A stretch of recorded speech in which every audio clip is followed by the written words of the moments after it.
olwaleero tulina information gye tulese omanye eno developing story each and every time tufuna ekipya ezaala abaana nako olwaleero andi ne beautiful namukasa era sheeno egenda kubeera kasameme kyeki simanyi olina ekigambo kyeyogedde wano ejjo ne kireeta obuzibu abasalamala bw'omukazi omusalamala kikazi kiyaye abakazi abayayeyaye basala n'embaawo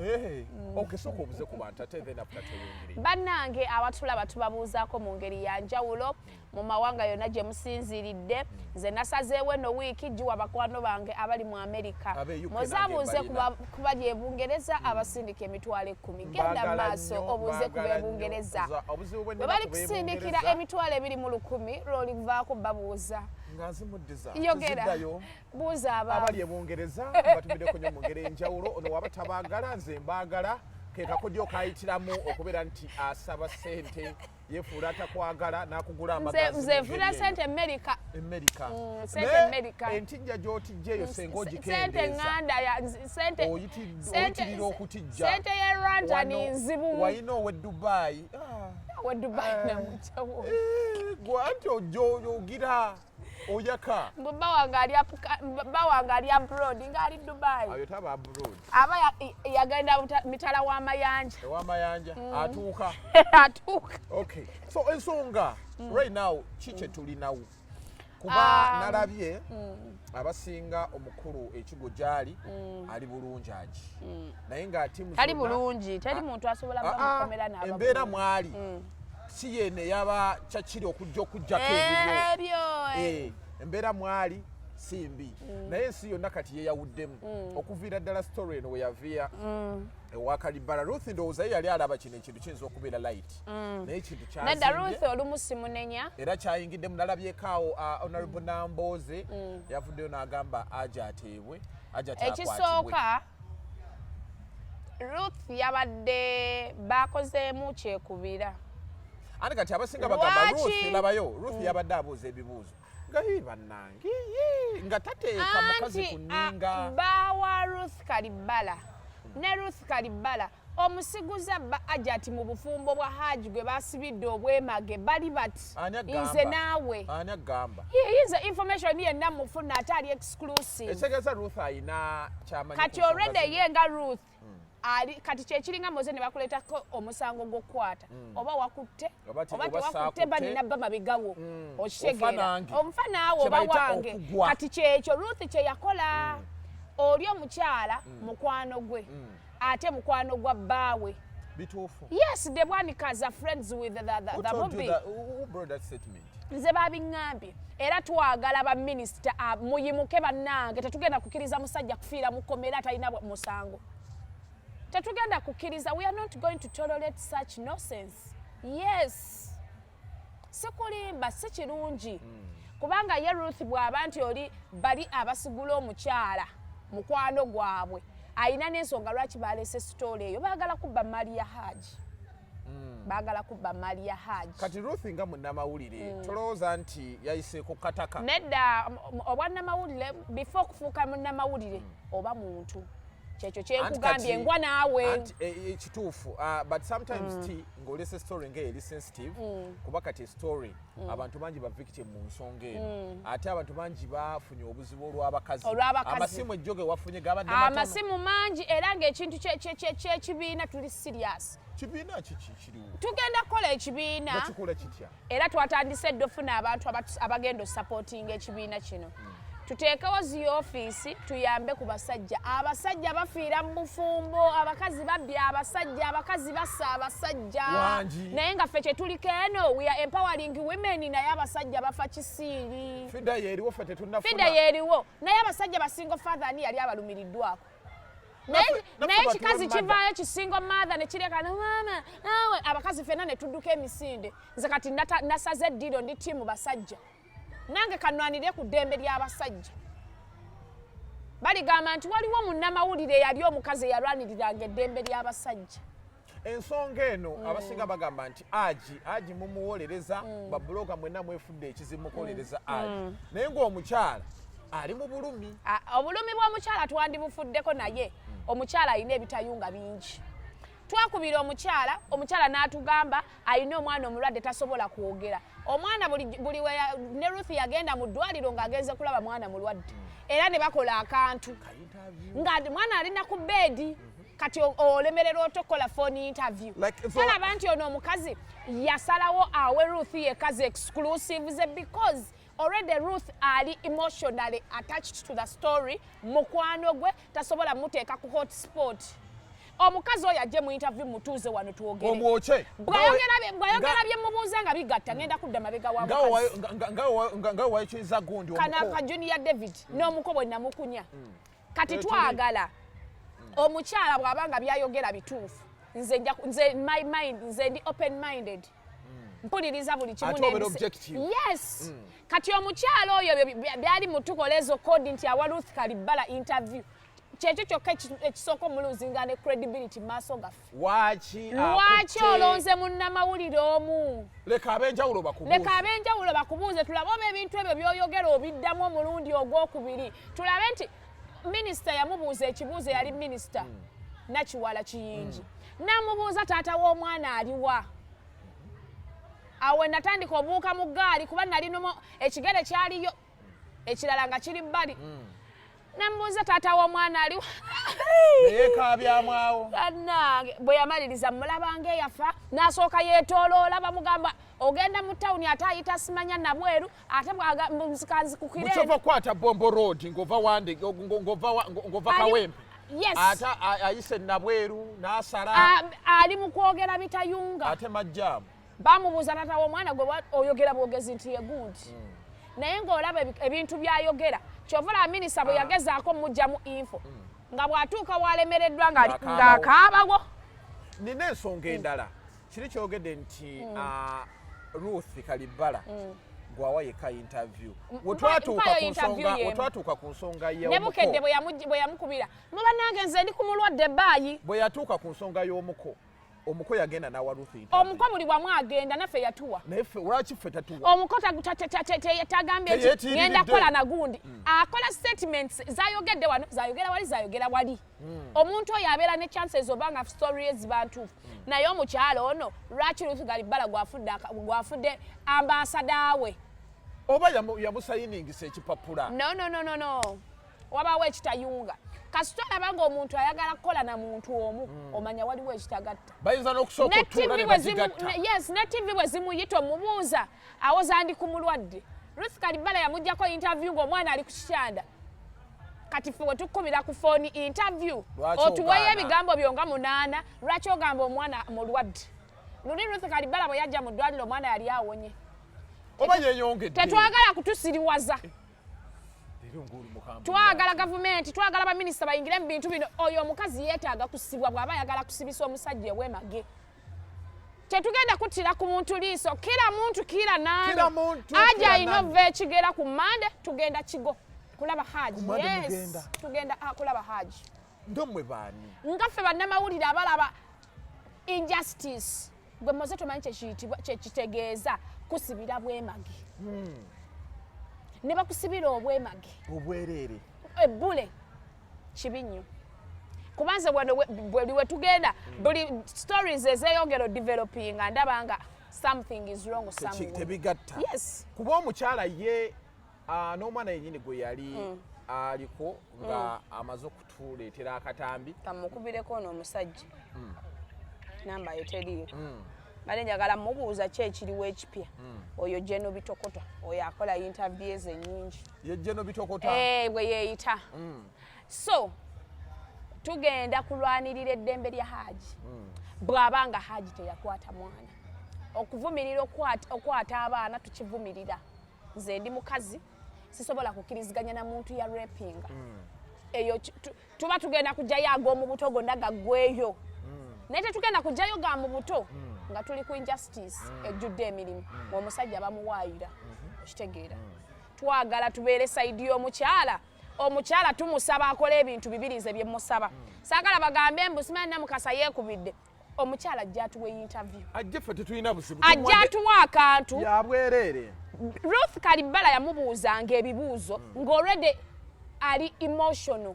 Bamaze ddo mu blackmailinga emotionally kati njagala je wanna mukasa sekubidde side ye sekubidde ya Haji atubuulire ebbanga eryo bye yayogera eri abiddemu wano atubuulire n'abasajja be yazaalamu abaana nabo tuba following up kuba bali mu musibako misango kati naye ajakiri yalinga erinnya tetwagala tusiriwaza wakitayagala gabira abantu bala interview anti amanyi stola ayunga nyunge stola bazimba nyunge ne Ruth Kalibbala balabika kasooka embuuze before coming mu camera oba basooka ne bateesa ne Ruth ebyo bintu babikolera ddala tutambula bwoti tutambule bwe tuti ate tokola nnyo interview gotula Grace kandi bwakola nnyo interview enayogera bine sto omuntu oyogera ebintu nga story gyoyina si ntuufu buli woyogera oyogera kifu oyogera kirala oyongeramu ekirala naye buli woyogera story nga ntuufu kyenjogedde wano nze ne bwonzuukusa mu kiro ne bambuuza musajja kye yakuba tonemawe gye yankubanga kuba mba sirimba yankuba nina ekibuuzo abasinga kye babuuza nti omukazi ono yagendako ku poliisi okuwabira omusajja nga bino bibaddewo before coming to the camera mbu yagenda atulage ku statement atulage ne ku baluwa y'omusawo twagalako ku bukakafu omukazi alemedde obukakafu abuwa gundi yekka abuwa Ruth Kalibbala gwawa akantu gwe bw'oba omanyi nga byoyogera bye bituufu mutuwa ku bukakafu naffe tulabe saagala mugambe nti abannamawulire twekubidde sayidi emu tetwekubidde tetutambulira ku kuba naffe omukyalo ono tatukkiriza kwetaayaya mu story tetutambulira ku facts kuba senga atuwa ne tugatta yagambye wali omuko yagambye famire eri yagambye kino ono yagambye kino bali twogera nabo ne batugamba kino ne tugamba yes bano balina obbanga batuufu kati tuba twagala sayidi ya Hajat yeekole obusolosolo tolabika musimanyi omwana mulwadde nebuuza Ruth Kalibbala bwe yagenda mu ddwaliro n'amugyako interview omwana yali awonye interview seemu si bbiri wabula interview ssatu yes nagenda ne waminisa n'alyoka akabira eyo n'alya emmere ye alabika yatikkula yatikkula n'alya n'emmere ekyemmere si kigundi mulemera nnyo ku kintu ky'emmere alya n'emmere omuntu akulangira emmere aba alinga akulangidde ki saa nnyo omuntu alangira muntu mmere ansonyiwe kale ansonyiwe kati Ruth kino kimulekawa kuba ye senga teyalese mukazi ono mu kamera senga tetubiri nako kuba kati abantu bangi batandise okuvaayo nange omukazi yanjavuwaza abasajja bali mu bulumi abakazi beekoze ebintu kuba nze kasanawulira story egamba nti omukazi ono bagayita mahale kasa baamuwa bagayita mahale omukazi okumanya muyaaki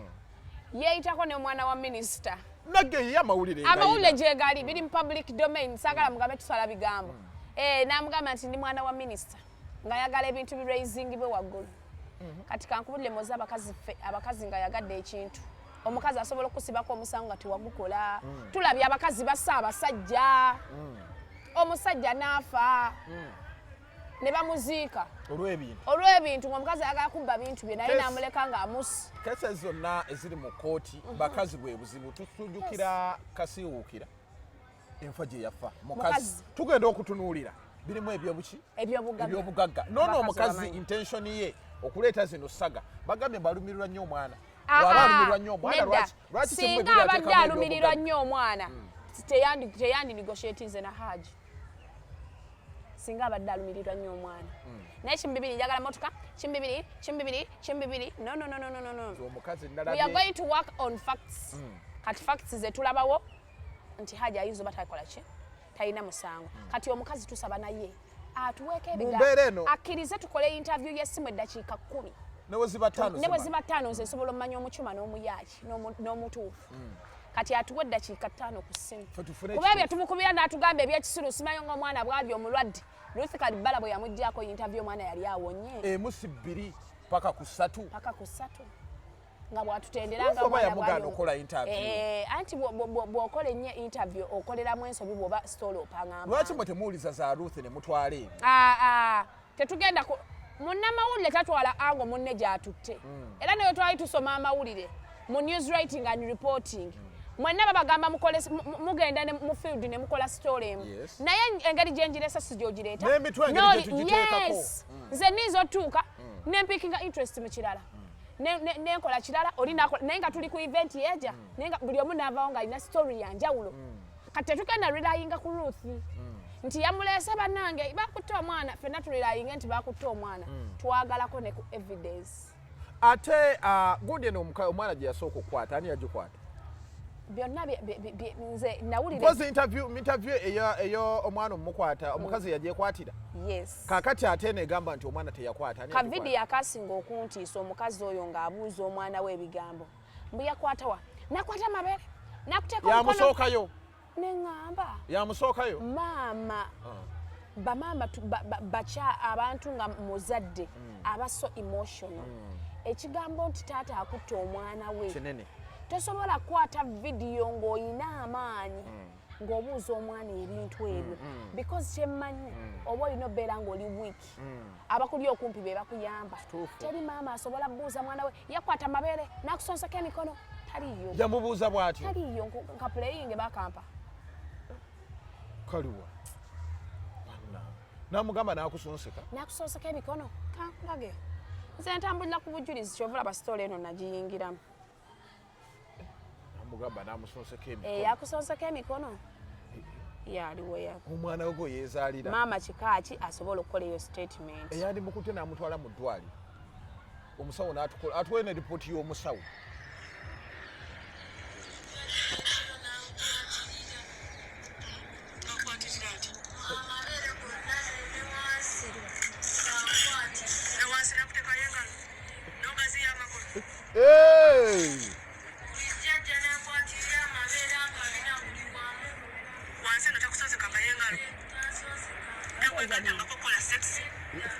yamusookayo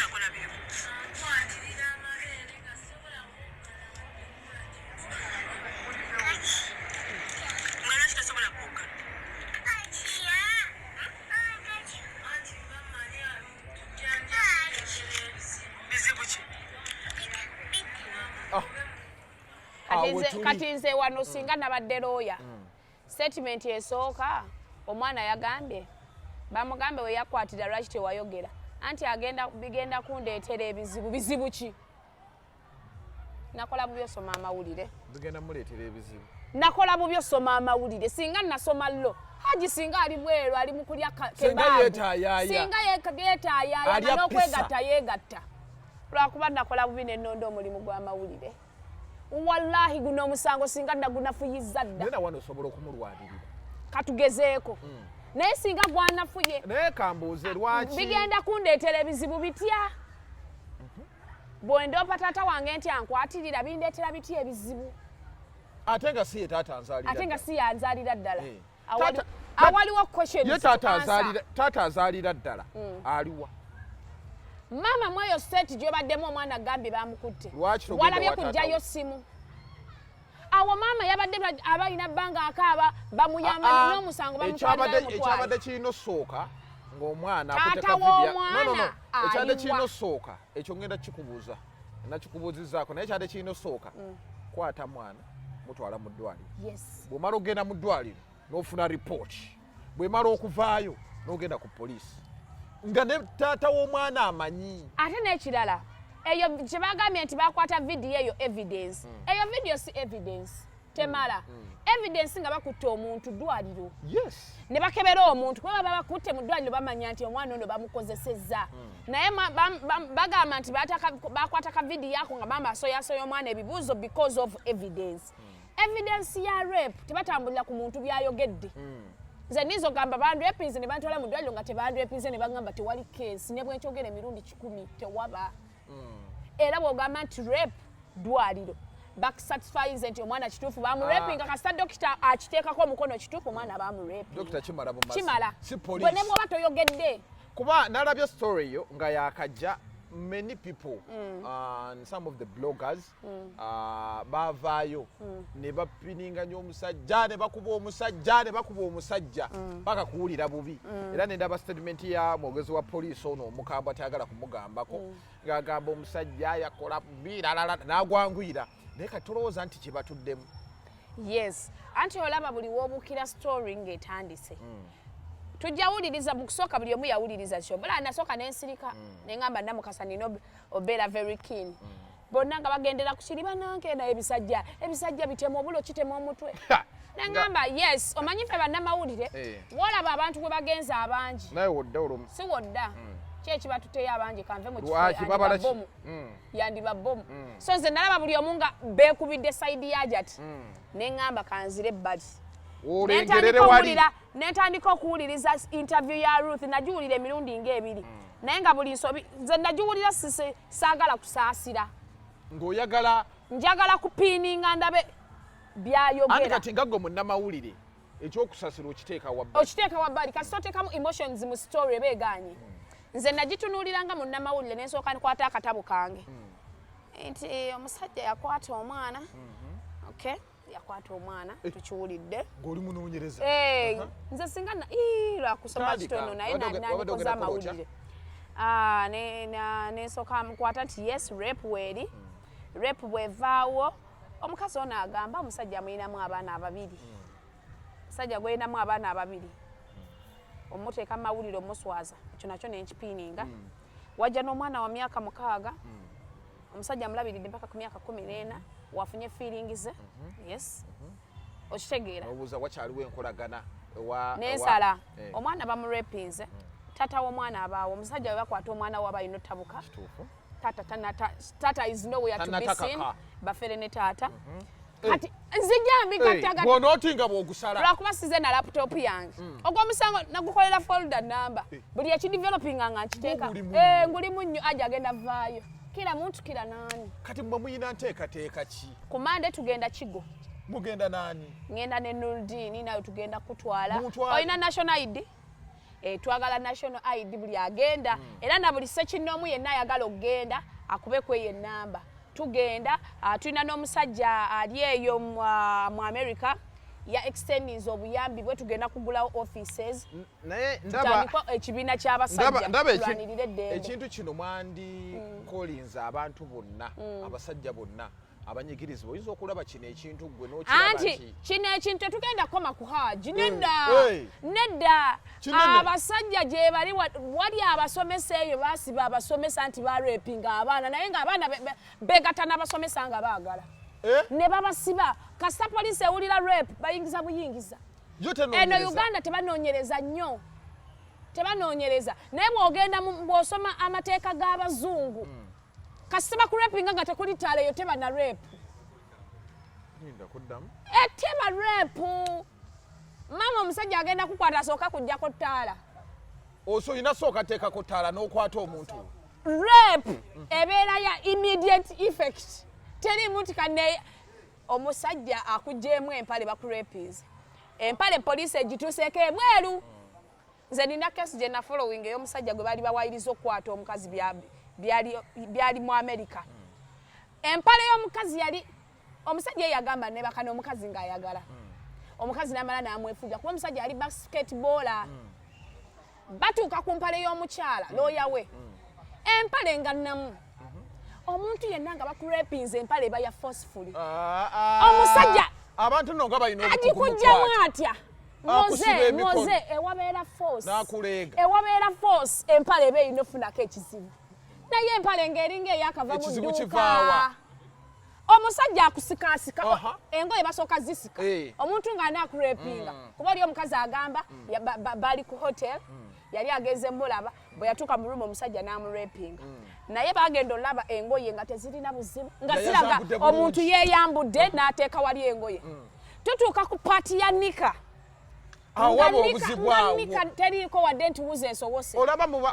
muba mwateesezza omuwala n'akutawaanyo jjambu nga yeefunyizafunyiza ne bweba ojjukira nga abakazi nga babajjangako embuzi yalinga rape akapale bakabujja butayagala naye ovanga ku muntu nti ng'agamba bamurepinze ng'empale bagituukako ng'empale nnamu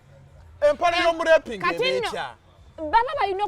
force ebiseera ebimu esibula n'opasuka eno ebbali epasukako yes era empale gye basisese ng'olwana empale efuna ng'okanyuga amagulu yes oli mukwedifendinga baleme kutuusa kugwabulisa maanyi naye bagenda okukebera empale y'omukazi banaye kati n'akyusa olwo statement mbu natuuka ne nnaaba looya n'agamba yes wanaaba wayagala otuuse mu ruumu y'omusajja gw'ogambye aze kulya naawe oze mu apartment ye kale otuuse kyekyakunaabya kabugumuwa bali mu winter kyekyakunaabya kitegeeza omukazi yawa ku musajja n'amala n'anaaba singa bannange nasoma amateeka bana oli mugezi ongambye kali akaggooti yes wabaawo force ensi itaano yes era n'empale tesigala kyekimu noono omukazi gwokozesa buli lunaku nekibeera ogenda olaba omwana w'embuzi ne bw'aba ayagala agenda olaba atidde omusikamu empale bw'agamba tubirekeze si kyayagala wabeerawo resistance w'embuzi ng'abamuzi yes naye omukazi eyeegadda nga buli ssaawa empale okasanga kagijje gundi bebano babugi gloria bugi omusango olwedde ali wali wansi alinda ggwe kamiya site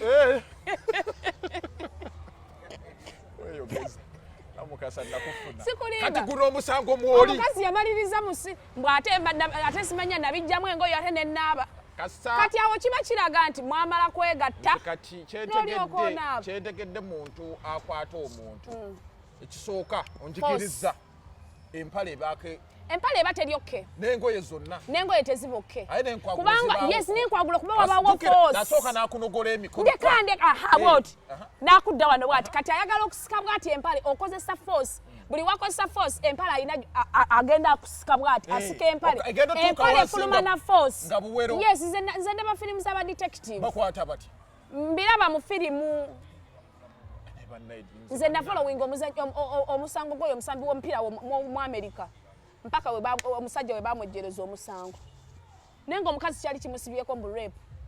kasita obuloya yamugira n'amukunyakunya nekigamba no simanya neyambula si yeyanzyamu nika nagenda nenaaba nga kyekikweyambuza ogenda naaba kinga muli mu winter kitegeeza mwamala kulya then nogamba kaneeyiweko erizi babikolera ddala ne gundi ali mu kusanga obwo musango Kylian Mbappe bamusibyeko ogwa rape naye nekesi nayo ngifollowinga lwaki rape ziri nnyo awantu no babikola nnyo ku bantu abali famous abantu abalina amanya jjukira omuntu kesi ya rape lwakuba ene Uganda watono ene Uganda tukyali third world country naye ogwo musango munene muyingiramu kati singa Haji alina balooya ngaaga kati ffe tuli wano ba social media lawyers kati ffe tuli kati nze namukase yasoma amawulire nze ali mukozesa amagezi gangaago ndabe nti wano walinza obbaawo obuyaaye naye kati singa ogwo omusango guliko balooya basatu ewa Haji n'ew'omukyala buli omu apiininga ensobi gy'alaba ne muzigatta kati ensobi twazirabye dda mu bigambo twazirabye eri gyawa yokka jjukira kati ffe tatuwa newamukubira emirundi 100 ali ku mulwadde naye nga ne ku interview bakolerako ne ku kitanda bakolerayo ka interview naye interview ennyingi ati nazo si nnungi no omukazi engeri gyali tochad no tochad kuki omwana we mukwata naye ng'omwana ye yakwatibwa kyekiriwo naye yamukwata omwana yakwatibwa afande golomola omwana yakwatibwa bamuyita afande golomola jeno bitokota omwana yakwatibwa naye twagala omanya ddala ani yakwata ebbujje eyamukwata yamutugamba mu story kati oyo singa tubadde mu mawanga agaakulaakulana singa ali mu nkomyo naye kati eyakwata gwe bagamba mbu yakwata kuba kesi za rape ezo buli gwe bapiininga ogwo omusango gwoyo omusambi w'ensero ne ubagayi eyatwala omuwala ku hotelo bamukwata bonna babakwata wamututte essaawa mmeka yabadde na conversation kizanyumya ng'agenda ebyo byonna tuba tulina obigoberera omukazi yo police right now emanyi gyali omukazi baŋŋambye talabika baŋŋambye yabuze mu byonna byakola tabomba omukazi ali Dubai takikola ali wa baba takikola asigale omusango tugumale senga poliisi yamukwata vwi naye nemuteeka omukyalo oyo abadde yeetaaga munda oyo gwe bagamba mbu eyakwata naye singa aliwa mu nkomyo omwana oyo singa tali mu public nga tali na family yonna gavumenti eteekinge over omwana muto omwana minor mu mawanga agakulakulana singa omwana ali mu custody ya gavumenti kati aliwa omwana alina baabe family ye ali ne maama ali ne baganda bwe bali abanywa obujulizi buba bwonooneka bwonooneka ne security entono watifa omuntu bwamukwata n'amubba n'amutta noono yennyini eyamukwata naga bayinza okunjogera ne bakwata ne batta omwana ali at risk yeetaaga beera mu custody ya poliisi si musiba naye yeetaaga bamuteeke gye bakuumira abaana abato kuba omwana myaka 14 mayina kitegeera ekigambo rape tebagandako nti gundi yankute nedda rape goes with evidence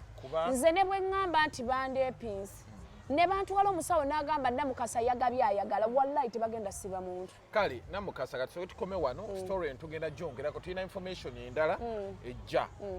tubadde tuba just updates entonotono naye tukomawo story eno tube nga tugyongera ebingi nyo beeta kubeera ng'omanya Namukasa ayisa abantu bonna yes abatulugunyizibwa abakyala tugenda lwanira eddembe ly'abakyala soma ennamba ennamba